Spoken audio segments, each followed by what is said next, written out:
Good afternoon, everybody. I'm here with Kevin Byrne from Expect Limited. And Kevin, I would love for you to just start with, what is Expect? What is it that you guys do and how did you get started?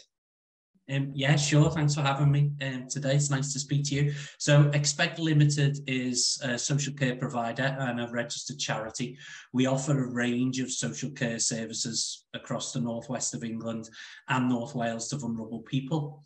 And we offer support to those who have dementia, learning disability, mental health issue, could be on the autistic spectrum, or have an acquired brain injury. Or other complex needs, really. It could be something like a personality disorder as well. We were initially named South Sefton Mental Health Housing Group, so a real mouthful, and come to fruition in March 1989. Today we've grown to be Expect Limited, and we're based in Bootle, so we're proud to have been providing people in Sefton with our services since 1989.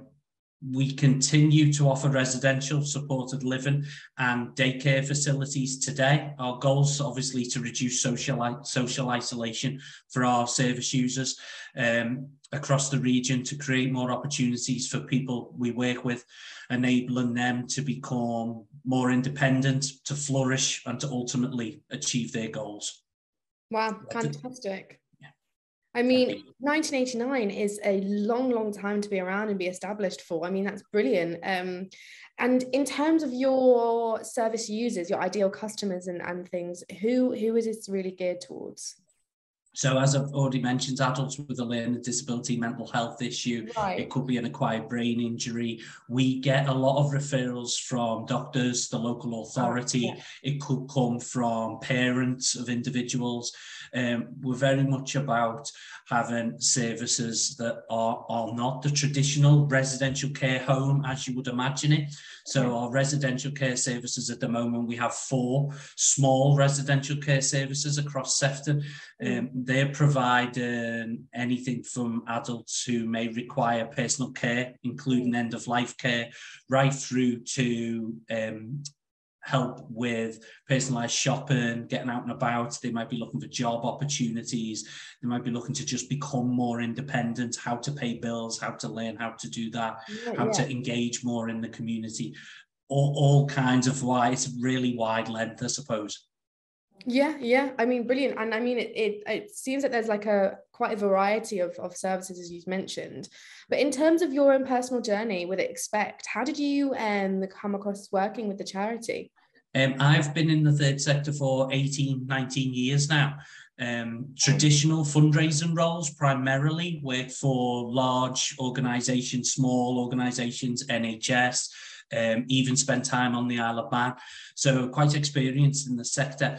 My role here at Business Development Manager is quite a new role to Expect. So I've been in post for 12 months now. The idea behind my role really is to increase our brand awareness. Nobody's ever heard of us really, even though we've been established since 1989. To diversify funding incomes for us. So we're primarily funded by local authority, particularly Sefton, but we're hoping to diversify our income streams to ultimately make us more sustainable and long lasting. And because fundraising is never something that the charity's ever actively done, they've never sought to fundraise before. So for me, it's about growing and establishing our contacts and our links, ideally with businesses, but also community links, commissioner links, local authority links, that we can over time embed those relationships to enable us to grow the charity further then.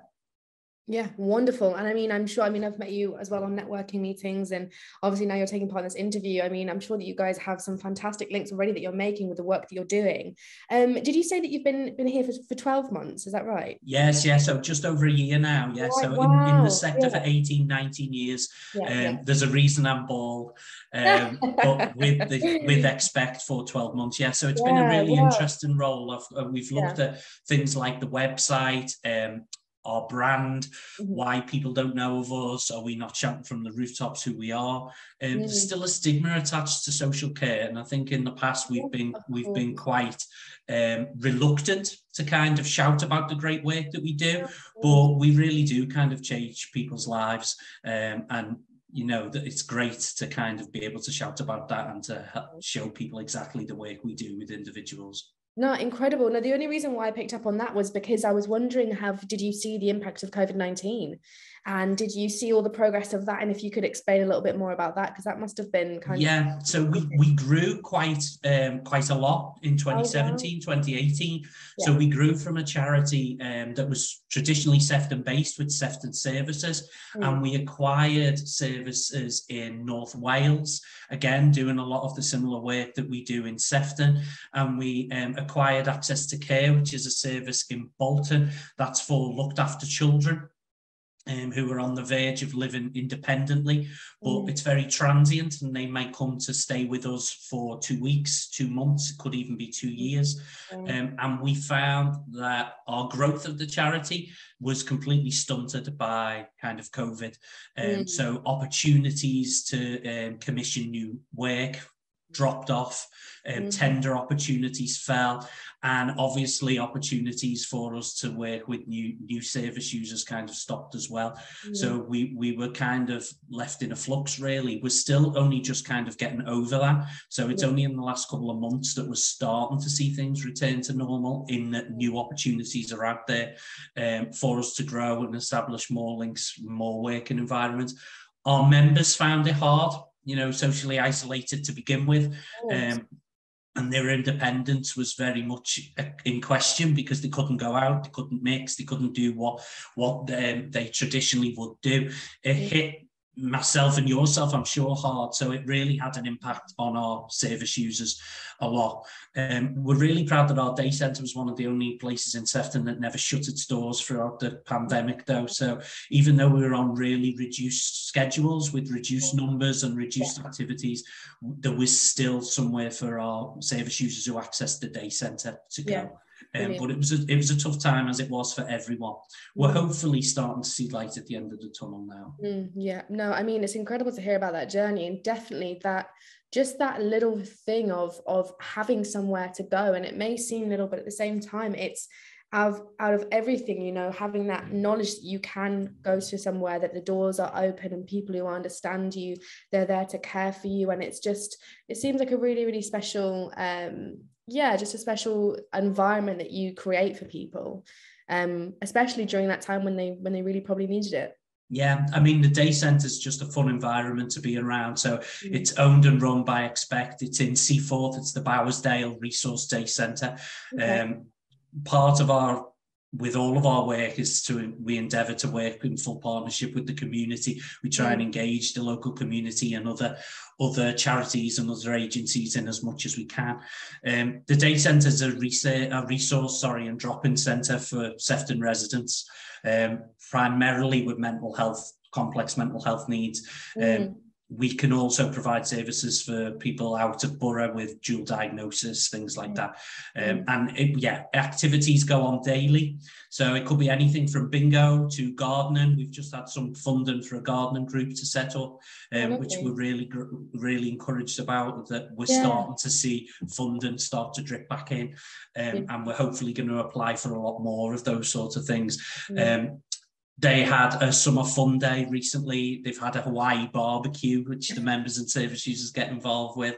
There's all kinds going on at the centre. I'm there this afternoon, actually, to meet with some of our service users. So it's a great space, and they love being there and being part of it. Well, I mean, I can include the link to directions and everything that's going on with the day centre in the description of this interview. But I just wanted to ask you, in terms of, do you feel that over the course of COVID, that more attention was being brought to people's mental health? I think so. I think it brought it to the forefront. I think it also emphasised the lack of funding that social care providers receive and get, the kind of lack of respect that kind of agencies and organisations receive as well. So that's something that we're hoping to change, that stigma, and really champion and fight for our service users and their development, really, as well as to kind of live their best lives as best as they can. Yeah, definitely. I think also I feel like this generation now that's coming through, like Gen Z, people may call them, it's like, I do feel like as the generations pass, the stigma of mental health is getting lifted little by little through the generations, through things like TikTok and Instagram, you know, people being publicly open with their journey through therapy or, you know, toxic relationships and stuff. And it's just like this opinion that, I mean, for me, it's been quite refreshing. Over the last 5 to 7 years, I think people have started to see your mind like a physical part of your body as anything. You know, if, for example, you've broken your arm, of course you need to go to the hospital, get a cast and just kind of heal and just rest it. People do not, I think, I mean, it's recently they have, but up until recently, people kind of overlook that example of the mind being something you genuinely need to care for, something that can be unbalanced at sometimes, and also to just not make people feel shame for it. I think it's been I mean, an incredible journey from my mum's generation, let's say, to now, where we could openly talk about our mental health and how we're doing, and these spaces like the ones that Expect offers. I mean, they're invaluable in this current state. Yeah, I agree. And the day centre, for example, will have that sort of activity going on. So people will come and talk about their mental health and engage with others maybe in ways that they wouldn't have before. And it's a lot more of a sharing environment, certainly with staff, service users, and our other community and corporate contacts as well. Everybody kind of suffers in some way with it. So I think it's important to know that you're not on your own, and there are people there you're able to talk to. Definitely. So now, in terms of the future of Expect, what do you guys have planned? What is your ideas going forward? Well, we'd like to be more wider known, obviously, as I've already mentioned. We'd like to grow. We'd like to continue to establish contacts and links through businesses, through our local community, obviously commissioners and authorities in other areas as well.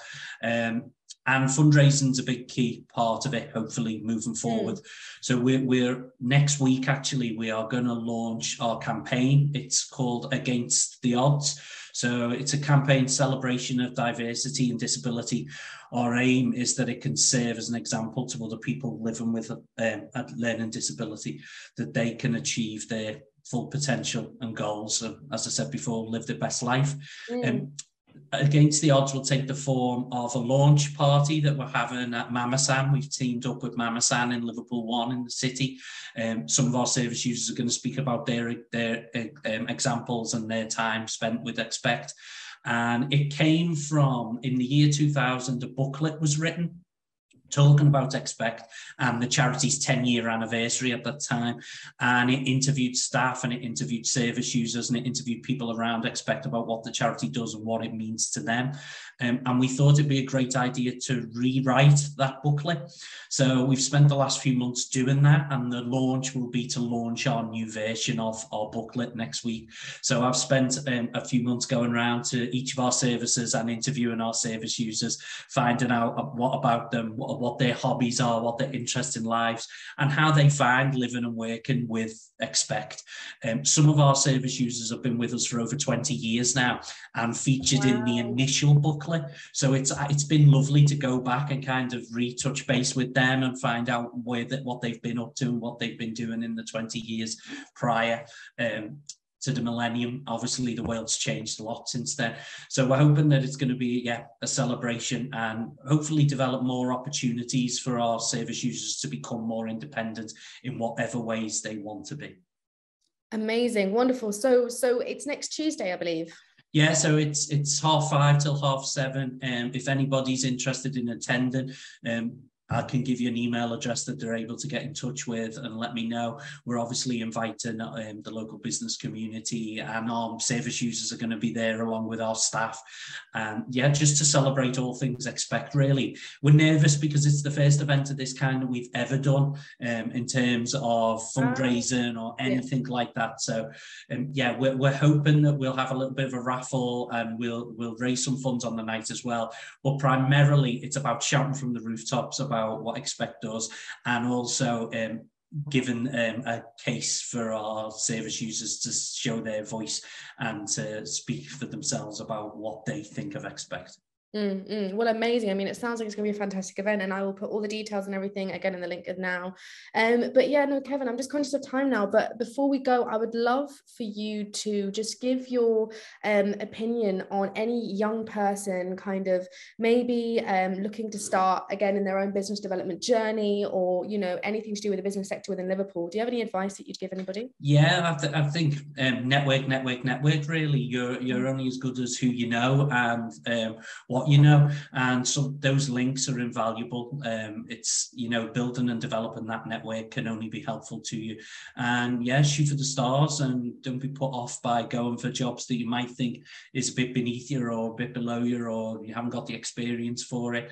It really is a buyer's market, I suppose, at the minute, in terms of people have got a lot more opportunities for different types of roles and different types of jobs. It's a bit of a sideways move for me. I've always done business development within my other roles, although they've been predominantly fundraising roles. So it's really interesting to have that happy mix, really, of the two for me. So yeah, it's a really interesting and diverse role. Oh, well, wonderful. Thank you so much for your time, Kevin. And I mean, I'm really excited for your event. Like I said, I'll put all the details in the description below. I'll also link your LinkedIn profile where people can get in contact with you, and the email address that they can kind of access to get in touch with any events or anything that you guys are going up in the future onwards from next week. But yeah, thank you very much for spending time with me today. Brilliant. Thanks for your time. Thanks, Anna. Oh, wonderful. Have a great afternoon. Bye.